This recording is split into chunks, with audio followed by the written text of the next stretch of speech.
주님께서 여러분과 함께 또한 사제의 영과 함께 루카가 전한 거룩한 복음입니다. 주님 영광 받으소서. 그때 어떤 율법 교사가 일어서서 예수님을 시험하려고 말하였다. 스승님, 제가 무엇을 해야 영원한 생명을 받을 수 있습니까? 예수님께서 그에게 말씀하셨다. 율법에 무엇이라고 쓰여 있느냐? 너는 어떻게 읽었느냐? 그가 내 마음을 다하고 내 목숨을 다하고 내 힘을 다하고 내 정신을 다하여 주 너의 하나님을 사랑하고 내 이웃을 너 자신처럼 사랑해야 한다 하였습니다. 하고 대답하자 예수님께서 그에게 이르셨다. 옳게 대답하였다. 그렇게 하여라. 그러면 내가 살 것이다. 그 율법교사는 자기가 정당함을 드러내고 싶어서 예수님께 그러면 누가 저의 이웃입니까? 하고 물었다. 예수님께서 응답하셨다. 어떤 사람이 예루살렘에서 예리코로 내려가다가 강도들을 만났다. 강도들은 그의 옷을 벗기고 그를 때려 초주검으로 만들어 놓고 가버렸다. 마침 어떤 사제가 그 길로 내려가다가 그를 보고서는 길 반대쪽으로 지나가 버렸다. 레위인도 마찬가지로 그곳에 이르러 그를 보고서는 길 반대쪽으로 지나가 버렸다. 그런데 여행을 하던 어떤 사마리아인은 그가 있는 곳에 이르러 그를 보고서는 가엾은 마음이 들었다. 그래서 그에게 다가가 상처에 기름과 포도주를 붓고 싸맨 다음 자기 노새에 태워 여관으로 데리고 가서 돌보아 주었다. 이튿날 그는 2데나리온을 꺼내 여관 주인에게 주면서 저 사람을 돌보아 주십시오. 비용이 더 들면 제가 돌아올 때에 갚아드리겠습니다. 하고 말하였다. 너는 이 세 사람 가운데에서 누가 강도를 만난 사람에게 이웃이 되어 주었다고 생각하느냐? 율법교사가 그에게 자비를 베푼 사람입니다. 하고 대답하자 예수님께서 그에게 이르셨다. 가서 너도 그렇게 하여라. 주님의 말씀입니다. 그리스도님 찬미합니다. 오소서 성령님 새로나게 하소서. 가서 너도 그렇게 하여라. 안녕하세요. 안녕하세요. 우리가 하느님을 믿는 이유 또 신앙을 지키는 이유는 영원한 생명을 얻기 위해서 하느님을 믿고 있습니다. 그러니까 이렇게 더운 여름날에도 여러분들 이렇게 성당에 오셔서 미사를 봉헌하고 주님 말씀을 들으려고 하는 것이죠. 이 목적을 잃어버리고 있으면 신앙생활은 굉장히 이상하게 변질이 됩니다. 사람들과의 친목관계 아니면 그냥 교우들하고 봉사하면서 얻어지는 기쁨 이게 신앙생활의 전부로 이렇게 생각하고 하느님을 만나지 못하는 어떻게 보면 불쌍한 신앙생활을 하게 되는 거죠. 율법교사도 오늘 예수님을 만나서 예수님께 질문을 합니다. 근데 이 질문은 시험하려고 질문했다고 복음서 저자가 얘기하죠. 이렇게 얘기했던 이유는 자기가 아마도 영원한 생명을 얻는데 완벽한 삶을 살고 있다고 생각해서 이렇게 질문을 던진 게 아닐까 그런 생각이 들어요. 스승님, 제가 무엇을 해야 영원한 생명을 받을 수 있습니까? 무엇을 해야 영원한 생명을 받을 수 있습니까? 라는 이 질문에 예수님께서는 착한 사마리아인의 비유를 들려줍니다. 예수님의 비유를 보면 사제와 레위인이 나옵니다. 근데 사제도 레위인도 초주검이 된 강도를 만난 사람을 보자 그냥 길 반대편으로 이렇게 가버리게 됩니다. 아마도 이렇게 행동했던 이유는 율법 조항 때문에 그랬을 겁니다. 율법에 의하면 시체를 만지게 되거나 접촉하게 되게 되면 부정한 사람이 된다는 조항이 있어요. 하느님의 제단에서 봉사해야 되는데 자기가 정결하지 못한 상태가 되게 되면 안 되니까 사제와 레위인은 초주검이 된 사람을 보고 반대길로 이렇게 가게 되죠. 그런데 이 사람은 죽지 죽지는 않았어요. 그죠? 근데 또 예수님의 비유에 세 번째로 등장하는 사마리아인이 나옵니다.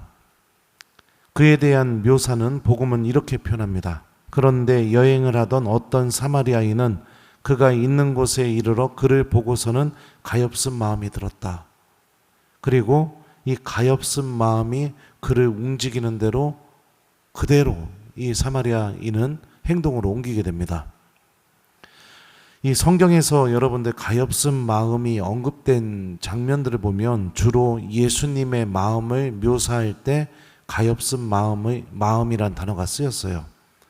대표적인 예가 마태복음에도 나오는데요. 그분은 군중을 보시고 가엾은 마음이 드셨다. 그들이 목자 없는 양들처럼 시달리며 기가 꺾여 있었기 때문이다. 또 다른 부분에서는요.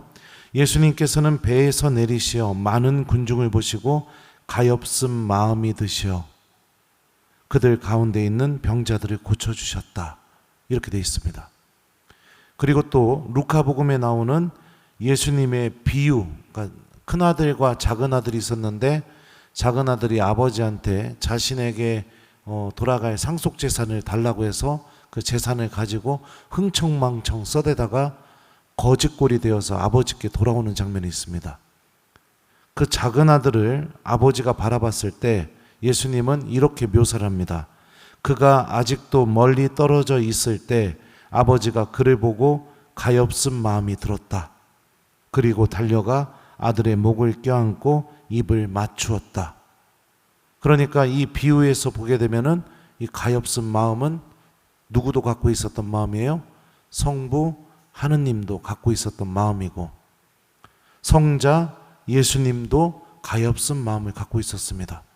그리고 또 누가 갖고 있을까요? 이 마음은? 네?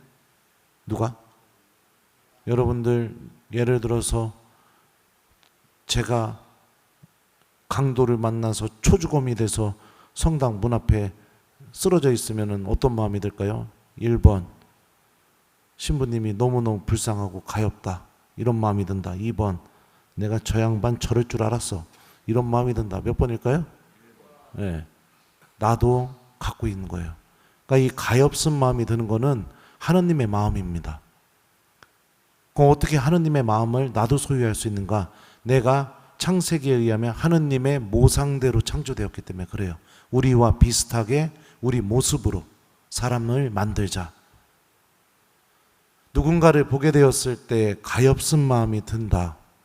이거는 하느님께서 지금 내 마음을 두드리고 계시는 겁니다. 저 사람 불쌍하다. 뭐라도 해주고 싶다. 그리고 오늘 복음의 비유에 따지면은 그 사람이 바로 나의 이웃이라는 거죠. 예수님께서 말씀하셨죠. 이웃을 내 몸같이 사랑하여라. 내가 너희를 사랑한 것처럼 너희도 서로 사랑하여라. 그 사랑의 대상이 가엾은 마음이 나를 두드리게 만드는 그 사람이 바로 우리 이웃이고 사랑의 대상이라는 거죠. 실제로 오늘 복음 본문에서 사용된 이웃이라는 단어, 이 그리스 말을 보면은요, 원뜻은 사전적인 의미는 바로 가까이, 밀접한 이런 의미를 갖고 있습니다. 그러니까 우리가 통상적으로 이웃이라고 생각하게 되면 나랑 가까이 지내면서 밀접한 관계를 맺는 사람들이 나의 이웃이라고 생각을 합니다. 근데 이거는 믿음을 갖고 있지 않는 사람들의 판단입니다. 그리스도인에게 이웃이라는 누구냐? 가엾은 마음이 나를 건드리게 만드는 사람들, 그 사람들이 나의 이웃이 되어야 된다는 거죠. 그리고 그들을 이웃으로 삼으면서 사마리아인이 보여줬던 그 사랑과 자비, 그리고 연민에서 나오는 그 행동들을 나도 실천해야 된다는 겁니다. 왜 그러느냐? 이 이야기는 율법학자가 어떠한 의도로 예수님께 질문을 했던 영원한 생명을 얻기 위해서 무엇을 해야 된다는 질문에 대한 대답이기 때문에 그렇습니다. 그리고 마태복음에 의하면 우리는 죽음을 통해서 예수님을 만나게 되죠. 그리고 세상 마지막 날에 최후의 심판이 이루어지게 되는데 그때 그 심판 때의 기준이 무엇이냐? 내가 진실로 진실로 너희에게 말한다. 내 형제들 가운데 가장 작은 이에게 준 것이 바로 나에게 준 것이다. 이게 심판의 기준이 된다고 예수님이 말씀하셨죠. 영원한 생명으로 들어가는 심판의 기준. 그러면 그 가장 작은 이가 누군가? 너희는 내가 굶주렸을 때 먹을 것을 주었고, 내가 목말랐을 때 마실 것을 주었고, 내가 나그네였을 때 나를 따뜻이 맞아들였다. 내가 감옥에 갇혔을 때 나를 찾아와 줬고. 이 말씀 기억나실 겁니다. 나하고는 물리적으로 절대로 가깝지 않습니다. 나하고는 물리적으로 밀접한 관계를 절대로 맺은 사람들이 아니에요. 그런데 가엾은 마음이 두드려서 움직여서 그에게 다가가게 하는 사람들, 그 사람들이 바로 가장 작은 이들이고, 그들 안에 예수님께서 살아계시고, 그리고 우리들도 그들에게 사랑을 실천하게 될 때 우리의 삶이 영원한 생명을 향해서 걸어나가게 될 수 있겠죠. 선택사항 아닙니다. 하느님의 구원을 얻으려면 우리 주변 이웃들에게 우리들도 사랑을 베풀어야 됩니다. 복음에 등장하는 이 사마리아인의 모습을 봅시다.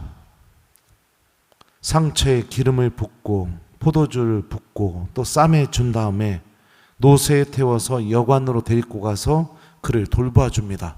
그냥 돈만 주고 끝난 게 아니었어요. 그죠? 그가 살 수 있게 해줬습니다. 그리고 난 뒤에 다음 날 어떻게 하죠? 2데나리온을 여관 주인에게 주면서 이렇게 말합니다. 저 사람을 돌보아 주십시오. 비용이 더 들면 제가 돌아올 때 갚아드리겠습니다. 그냥 돈 주고 끝나는 게 아니라 이 사람에 대해서 내가 책임을 지겠다는 그런 의지까지 보여주죠. 2데나리온은 얼마일까요? 1데나리온은 하루 일당입니다. 노동자 하루 일당. 그러니까 아까 오늘 교중미사 때 물어보니까 요즘 하루 일당이 13만 원 그 정도 한다고 하대요. 맞아요? 네. 제가 신학생 때는 아르바이트를 해봤지만 신부대에서는 안 해봐서 잘 모릅니다. 더 돼요? 20만 원? 네.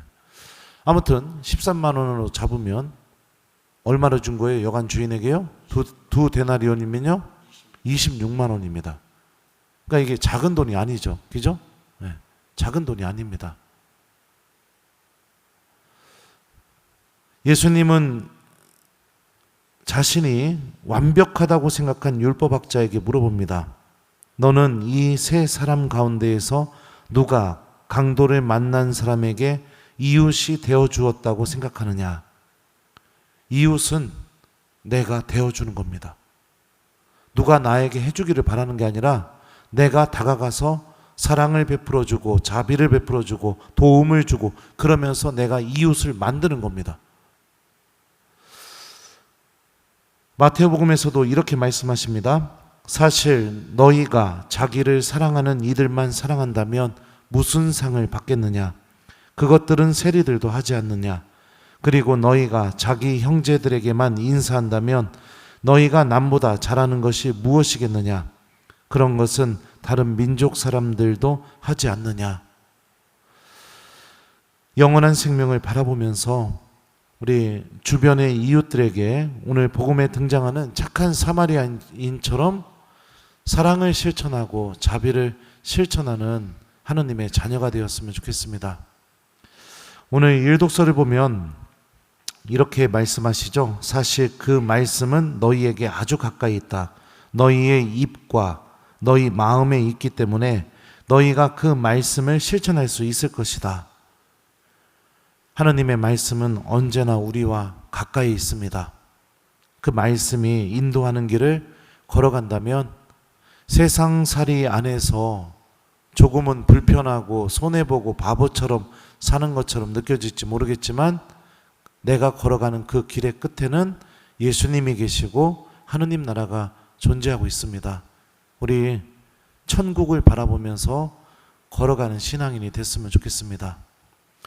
특히 복음의 비유에서 등장하는 사제들과 레위인들은 이 초주검이 된 사람을 보자마자 무엇을 했을까요? 생각을 했을 겁니다. 내가 저기 가면은 부정하게 될 텐데 생각을 했겠죠. 사마리아 사람은 어떻게 했을까요? 보자마자 가엾은 마음이 들었습니다. 우리들도 가난한 이들, 어려움 속에 있는 이들을 보게 될 때 우리 내면 안에서 두 가지 작용이 함께 나오게 됩니다. 첫 번째는 생각입니다. 저 사람들도 일할 수 있는데 왜 저러고 있을까? 생각. 누군가는 도와주겠지. 이런 생각. 돈 줘봐야 술 사 먹겠지. 생각. 우리의 판단에서 나오는 생각이죠. 그걸 따라가는 게 아니라 가엾은 마음, 예수님의 마음, 하느님의 마음 보는 순간 아우 불쌍하다. 그 불쌍하다라는 이 가엾은 마음이 나를 움직이게, 그렇게 이웃들을 대하는 게 필요하겠죠.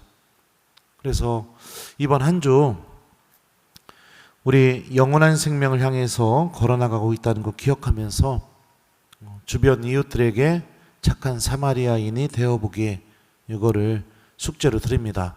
가깝게는 내 가족들부터도 내가 사랑을 실천할 수 있겠죠. 그죠? 물리적으로 몸뚱아리가 가까이 있다고 해서 정말로 가까운 관계는 아닐 수도 있으니까요. 그리고 정말 나랑 아무 상관이 없지만 나의 도움이 필요한 사람들을 만났다면 생각이 인도하는 대로 따라가지 마시고 하느님의 마음인 가엾은 마음이 인도하는 대로 따라가서 우리 사랑을 실천하고 자비를 실천하는 그런 한 주를 보내봤으면 좋겠어요. 그래서 숙제는 이웃들에게 착한 사마리아인이 되어주기, 이거를 숙제로 드립니다. 가서 너도 그렇게 하여라. 아멘.